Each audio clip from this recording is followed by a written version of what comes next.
ମଣିଷର ତୃଷ୍ଣା ହିଁ ଦୁଃଖର ଅସଲ କାରଣ।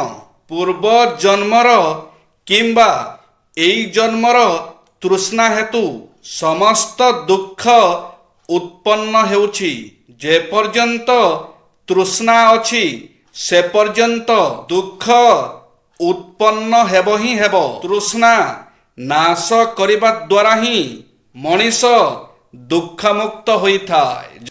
ଆଜିର କିଛି ସୁନ୍ଦର ନୀତି ଶିକ୍ଷା। ଯାହାର ବିଶ୍ୱାସ ଯେପରି ଦୃଢ଼ ତାର ଫଳ ବି ସେମିତି ବଡ଼। ଅଜ୍ଞାନ ହିଁ ମାୟା। ଜ୍ଞାନ ଉଦୟ ହେଲେ ମାୟା ଛାଡ଼ି ପଳାଏ। ଧର୍ମ ଜ୍ଞାନ ଆଗ, ନୀତି ଜ୍ଞାନ ପଛ। ଆଗ ଧର୍ମ ଜ୍ଞାନ ହେଲେ ଯାଇ ନୀତି ଜ୍ଞାନ ସ୍ଥାୟୀ ହେବ, ନଚେତ୍ ସବୁ ଶିକ୍ଷା ଅସାର ହେବ। ସକଳ ଘଟରେ ନାରାୟଣ ବିଜେ କରିଛନ୍ତି, ଏଣୁ କାହାକୁ ହୀନ ମନେ କରିବା ଠିକ୍ ନୁହେଁ। ବିଷୟ ରସରେ ମାତିଲେ ହରି କଥା ମନେ ପଡ଼େ ନାହିଁ। ପୁତ୍ର, ବିତ୍ତ ଓ ନାରୀ ଏ ତିନୋଟି ସୁଖ ଆକାଶର ଘନ ଘଟା ପରି ଅସ୍ଥାୟୀ। ଜୀବନ ମେଘ ଦେହରେ ବିଜୁଳି ପରି ଅସ୍ଥିର। କ୍ଷଣେ ଦେଖାଦେଇ ପରକ୍ଷଣରେ ଉଭେଇଯାଏ।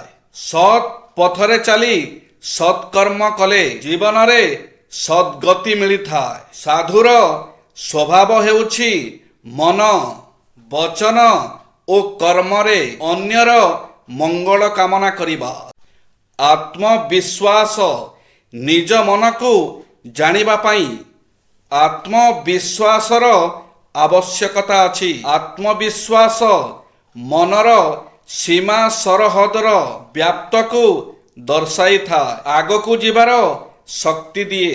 ମନର ଦୁର୍ବଳତା କ୍ରମଶଃ ଦୂରେଇ ଯାଏ। ମନ ଭିତରେ ନୂତନ ଶକ୍ତିର ସଞ୍ଚାର ହୁଏ। ଆତ୍ମବିଶ୍ୱାସ ମନେ ହେଉଥିବା କଥାଟି ବିଶ୍ୱାସରେ ପରିଣତ ହୁଏ, ଆଉ ସେହି ଦୃଢ଼ ବିଶ୍ୱାସ ଆମକୁ ଘେରାବନ୍ଦୀ କରୁଥିବା ପରିବେଶରୁ ଉନ୍ମୁକ୍ତ କରି ଆମ ଚେତନାର ଶୀର୍ଷକୁ ଛୁଇଁଯାଏ। ଆମେ ଆମ ଇପ୍ସିତ ଲକ୍ଷ୍ୟସ୍ଥଳରେ ପହଞ୍ଚିବାକୁ ସମର୍ଥ ହୋଇଥାଉ।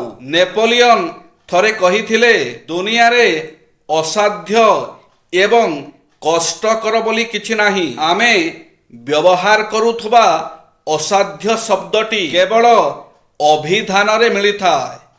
ଥରେ ନିଜର ସୁନ୍ଦର, ସୁସ୍ଥ ଓ ସ୍ୱଚ୍ଛ ମନକୁ ନେଇ ଦେଖନ୍ତୁ। ଆପଣଙ୍କ ଚେଷ୍ଟା ବ୍ୟର୍ଥ ଯିବ ନାହିଁ, ସାହସ ଭାଙ୍ଗି ଯିବ ନାହିଁ, ଆପଣଙ୍କର ଏ ଦୁଃସ୍ଥିତି ରହିବ ନାହିଁ। ଆପଣ ଆଦୌ ହତାଶ ହୁଅନ୍ତୁ ନାହିଁ। ଆପଣଙ୍କ ଏ ଇଚ୍ଛା ଶକ୍ତିର ଦୃଢ଼ତା ଅପ୍ରକାଶ୍ୟ। ଏଥିରେ ଅନେକ ରହସ୍ୟ ରହିଛି। ଏହା ନକାରକୁ ସକାର କରିଦେବ। ଆପଣଙ୍କ ମନ ଯେପରି କହୁଛି ଆପଣ ସେଠାରେ ନିଶ୍ଚୟ ପହଞ୍ଚିବେ। ଆଳସ୍ୟ ଓ ମୌଜ ମଜଲିସରେ କୌଣସି ଦିନକୁ ବ୍ୟର୍ଥ ନ କରି ଦୈନନ୍ଦିନ କାର୍ଯ୍ୟ କରିବା ସହ ନିଶ୍ଚିତ ଭାବରେ ଅଳ୍ପ ଶାସ୍ତ୍ର ଅଧ୍ୟୟନ ଓ ଦାନ ଆଦି ଲୋକହିତକର କର୍ମ କଲେ ଲୋକେ ସାଂସାରିକ କର୍ତ୍ତବ୍ୟ କରିବା ସହ ନୈତିକ ଓ ଆଧ୍ୟାତ୍ମିକ ଦୃଷ୍ଟିରୁ ନିଜର ଉନ୍ନତି କରିପାରିବେ। ଜୟ ଶ୍ରୀ ଜଗନ୍ନାଥ।